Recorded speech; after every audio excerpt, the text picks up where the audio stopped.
សួស្តីអ្នកទាំងអស់គ្នាថ្ងៃនេះតមកទស្សនវិជ្ជាថ្មក្រាលផ្លូវធំក៏ពីពិបាកផ្លូវកាត់ក៏ជាពិបាកប៉ុន្តែអ្នកលោកគេថាផ្លូវនេះអូនហើយជីស្រួលឆ្លងតែដេកខ្សែទេតែបន្តិចដល់ហើយមើលគឺជីទៅវាទស្សនវិជ្ជាវាចិត្តមែនប៉ុន្តែវាមាននៅបញ្ហាផ្លូវឡើយនេះគឺខ្ញុំបានមកដល់កន្លែងនេះគ្រាន់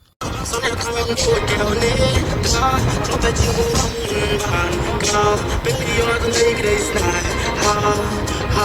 yeah.